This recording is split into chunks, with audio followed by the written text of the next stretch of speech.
तिथे मराठा आरक्षणाबाबत राजकीय नेत्यांची भूमिका काय हे जाणून घेण्यासाठी मराठा ठोक मोर्चा आज देवेंद्र फडणवीस आणि शरद पवारांच्या घराबाहेर आंदोलन करणारे। याच पार्श्वभूमीवर मराठा क्रांती ठोक मोर्चाचे रमेश केरे पाटील यांच्याशी संवाद साधला अल्पेश करकरेंना पाहूया। केरे पाटील आहेत। पाटील, काय नक्की तुमची आज भूमिका आहे आणि का तुम्ही आज घरावर आंदोलन करताय? मराठा क्रांती ठोक मोर्चाच्या वतीनं एक मोहीम आम्ही हाती घेतलेली, जवाब दो जवाब दो। या सर्व राजकीय पक्षाच्या प्रमुखांनी मराठा समाजाला ओबीसी मधून आरक्षण भेटावं की नाही भेटावं ही तुमची भूमिका या ठिकाणी स्पष्ट करा।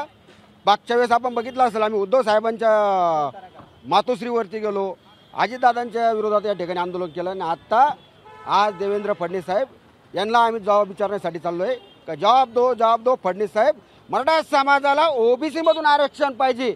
आपल्या भाजपची भूमिका या ठिकाणी स्पष्ट करा, ही आमची मागणी घेऊन आम्ही त्यांच्याकडे चाललोय। पण कायदा सुव्यवस्थेचा प्रश्न निर्माण होऊ शकतो, तुम्हाला वाटत नाही का? हे बघा, आज महाराष्ट्रात मराठा समाज शांततेच्या माध्यमातून या ठिकाणी आंदोलन करू राहिला न्याय हक्कासाठी। आणि आज तुम्ही बघत असाल हे सर्वच्या सर्व राजकीय पक्ष मराठा आरक्षणाच्या नावाखाली फक्त आणि फक्त या ठिकाणी राजकारण करू राहिले। काल बघितलं असेल आपण, प्रकाश आंबेडकर साहेब काय बोलताय, राज ठाकरे साहेब काय बोलताय। आणि विशेषतः मी आपल्या चॅनलच्या माध्यमातून सांगितलं, फडणवीस साहेब आपले जे प्रवक्ते आहेत या प्रवक्त्यांना तुम्ही या ठिकाणी आवरा, कारण यांच्यामुळे या महाराष्ट्रातलं वातावरण या ठिकाणी गढूळ होत आहे। तुमची मागणी काय असणार आहे? आमची मागणी एकच आहे, मराठा समाजाला ओबीसी मधून आरक्षण भेटावं, ते पण 50% आपलं आरक्षण भेटावं।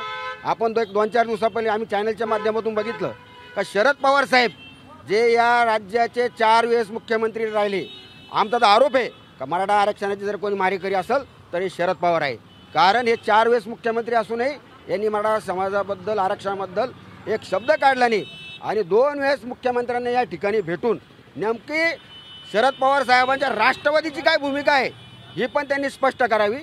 शरद पवार साहेबांच्या पण बंगल्यावर आमचं आंदोलन होतं, पण ते दिल्लीमध्ये असल्यामुळं हे आंदोलन आम्ही पुढे या ठिकाणी ढकललेलं आहे। उद्या आमचं आंदोलन मुख्यमंत्री एकनाथ शिंदे साहेब, त्याच पद्धतीनं काँग्रेसचे नाना पटोले आणि या आंदोलनाचा शेवट शरद पवार साहेबांचा बंगला पुण्यामध्ये कोणता बारामती आहे ना, बारामतीमध्ये आम्ही याचा शेवट करणार आहोत। आणि मराठा समाजाला त्यांचं हक्काचं आरक्षण, ते पण ओबीसी मधलं आरक्षण पाहिजे। सर्व पक्षांनी एकत्रित येऊन लवकरात लवकर भूमिका या ठिकाणी स्पष्ट करा, नाही तर आपण बघत आहात बांगलादेशच्या पंतप्रधानांनी या ठिकाणी पळा लागतं इकडं तिकडं। त्याच पद्धतीनं श्रीलंकेमध्ये काय घडलं बघितलेलं आहे। नक्कीच लवकरात लवकर या सर्व राजकीय आमदार खासदार यांनी लवकरात लवकर मराठा समाजाला ओबीसी मधून आरक्षणाची भूमिका जर स्पष्ट नाही केली तर नक्कीच यांचं पण या महाराष्ट्रामध्ये राहणं बंद झाल्याशिवाय मराठा समाज शांत बसणार। पण गेले अनेक वर्ष आपण पाहिलं तर मराठा समाजाने शांततेत आंदोलन केलं, मात्र तुम्ही आता असं आक्रमक होताय, झटापटी देखील होतात घरावर जाताना, तर तुम्ही कसं पाहताय आणि त्या आंदोलनाकडे आणि आत्ताच्या आंदोलनाकडे? हे बघा, आज पण मराठा समाज शांततेच्या माध्यमातून आमचं आंदोलन सुरू आहे। या सर्व पक्षांनी मराठा समाजाला ओबीसी मधून आरक्षण भेटावं म्हणून तुमची भूमिका स्पष्ट करा। एक प्रकारे मराठा क्रांती ठोक मोर्चानं जवाब दो या आंदोलनाच्या माध्यमातून या सर्व राजकीय पक्ष प्रमुखांचा मुखडा मराठा समाजासमोर आणण्याचं काम आम्ही या ठिकाणी करत आहोत। पोलिसांनी जर तुम्हाला आता पुढे जाऊ दिलं नाही, तुम्ही अनेक गाड्या घेऊन या ठिकाणी आलेला, जाऊ दिलं नाही तर काय करणार? मराठा क्रांती ठोक मोर्चा त्याच ठिकाणी ठिय्या आंदोलनाला बसल बरं का।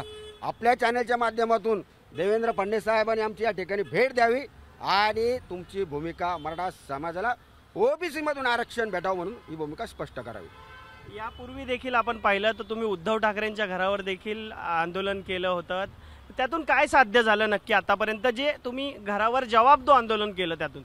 तुम्ही बघितलं, आम्ही ज्या वेळेस उद्धव साहेबांच्या घरावर गेलो त्यावेळेस विरोधी पक्षनेते काय म्हणाले होते का आम्ही भाजपची या ठिकाणी सुपारी घेऊन आलो आणि आज आम्ही देवेंद्र फडणवीस साहेबांच्या बंगल्यावर चाललोय।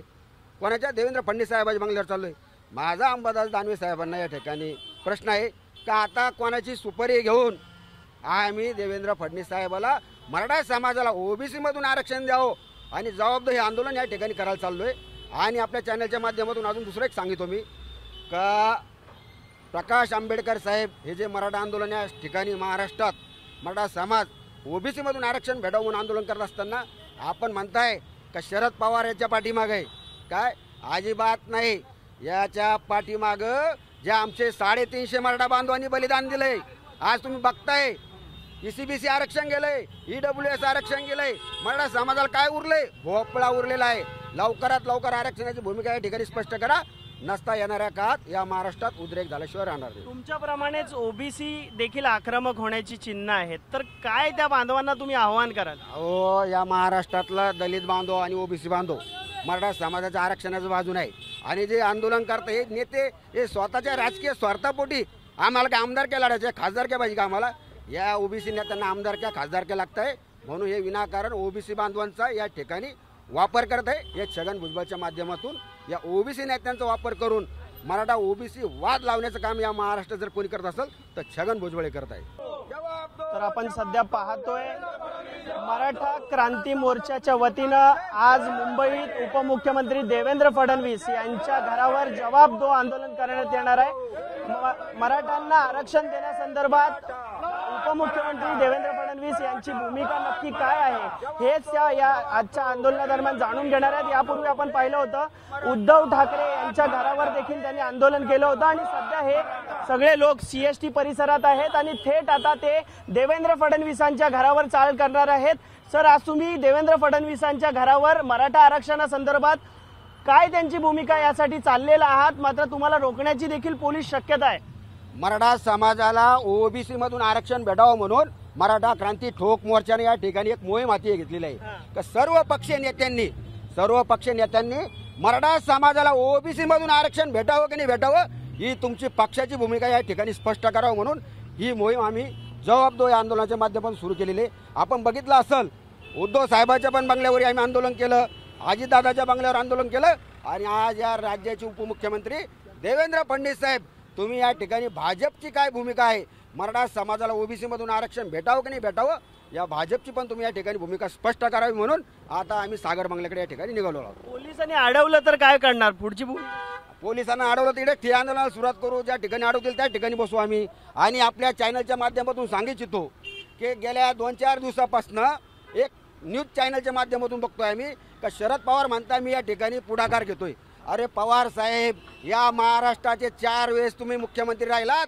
खरं जर मराठा आरक्षणाचे मारेकरी जर कोणी असेल तर हे शरद पवार आहे. आणि आज मराठा आरक्षणाच्या नावाखाली विरोधी पक्ष या ठिकाणी राजकारण करते, सत्ताधारी पण या ठिकाणी राजकारण करते. या सर्व पक्षीय नेत्यांनी एकत्रित येऊन मराठा समाजाला ओबीसी मधून आरक्षण द्यावं ही भूमिका लवकरात लवकर स्पष्ट करा. आपण बघताय या बांगलादेशच्या पंतप्रधानांना देश सोडून पळायला लागतंय. त्याच पद्धतीनं श्रीलंकेत काय घडलं आपण बघितलंय. या महाराष्ट्रातले आमदार खासदारांना सांगू इच्छितो लवकरात लवकर मराठा समाजाला ओबीसी मधून आरक्षण भेटावं म्हणून तुमची भूमिका स्पष्ट करा. नसता तुम्हाला पण या महाराष्ट्रातून आम्ही हाकलून दिल्याशिवाय राहणार नाही. नक्कीच सर, आपण पाहतोय बांगलादेशच्या पंतप्रधानांना देखील आपले घर सोडून जावं लागलं. त्याचप्रमाणे मराठा आरक्षणावर देखील आपली भूमिका स्पष्ट करा, अन्यथा तुम्हाला देखील आम्ही राहू देणार नाही अशी भूमिका त्यांनी मांडलेली आहे. प्रकाश आंबेडकरांनी देखील आपण पाहिलं तर काल भूमिका मांडलेली आहे. काय तुमची प्रतिक्रिया आहे त्यांच्या? प्रकाश आंबेडकर साहेब हे विसरून चालले. या महाराष्ट्रातला मराठा समाज शांततेच्या माध्यमातून आंदोलन करत आहे आणि प्रकाश आंबेडकर साहेब काय म्हणताय हे आंदोलनकर्त्याच्या पाठीमागे शरद पवार आहे. अरे शरद पवार साहेबाचा आणि या मराठा आंदोलनाचा काय या ठिकाणी संबंध आहे? प्रकाश आंबेडकर साहेब, आपण आंबेडकर साहेबाचे या ठिकाणी वंशज आहात. आंबेडकर साहेबांनी या ठिकाणी संविधानानं सगळ्यांना या ठिकाणी आरक्षण द्यायचं काम केलेलं आहे. आणि प्रकाश आंबेडकर साहेब, आमची तुम्हाला या ठिकाणी हात जोडून विनंती आहे की तुम्ही पण मराठा समाजाला ओबीसीतून आरक्षण भेटावं म्हणून या ठिकाणी पाठिंबा द्या. नसता येणाऱ्या काळामध्ये प्रकाश आंबेडकर साहेबाच्या पण पक्षाला आमचा विरोध राहणार आहे. नक्कीच सर, आपण पाहतोय या ठिकाणी सर्व पक्षीय नेत्यांना आता मराठा क्रांती मोर्चाच्या तर्फे विरोध होतोय. मराठा समाजाच्या आरक्षणाविषयी नक्की या नेत्यांची भूमिका काय अशा विचारणा केली जाते आणि त्यामध्येच आपण सध्या पाहतोय सध्या रमेश केरे पाटील यांच्या नेतृत्वामध्ये मराठा क्रांती मोर्चाच्या अनेक पदाधिकारी व आंदोलनकर्ते हे सध्या सागर बंगल्यावर म्हणजेच उपमुख्यमंत्री देवेंद्र फडणवीसांच्या बंगल्यावर आपल्याला जाताना पाहायला मिळत आहेत. मोठ्या संख्येने हे पदाधिकारी हे या ठिकाणी सहभागी झालेले आहेत. काहीच वेळात ते देवेंद्र फडणवीसांच्या घराबाहेर पोहोचतील आणि नक्की मराठा आरक्षणासंदर्भात त्यांची भूमिका काय आहे हेच ते जवाब दो आंदोलनादरम्यान विचारतील. आपण सध्याची दृश्य पाहतोय देवेंद्र फडणवीसांच्या घरावर म्हणजे सागर या शासकीय निवासस्थानावर सध्या मराठा क्रांती मोर्चाचे अनेक पदाधिकारी व कार्यकर्ते हे जवाब दो आंदोलनादरम्यान या ठिकाणी जायला सुरुवात झालेली आहे. पोलीस त्यांना सुरक्षेच्या कारणास्तव अडवतील, मात्र आम्ही थांबणार नाही, तिथेच ठिय्या आंदोलन करू, अशी भूमिका सध्या मराठा क्रांती ठोक मोर्चाच्या वतीनं रमेश केरे पाटील यांनी घेतलेली आहे.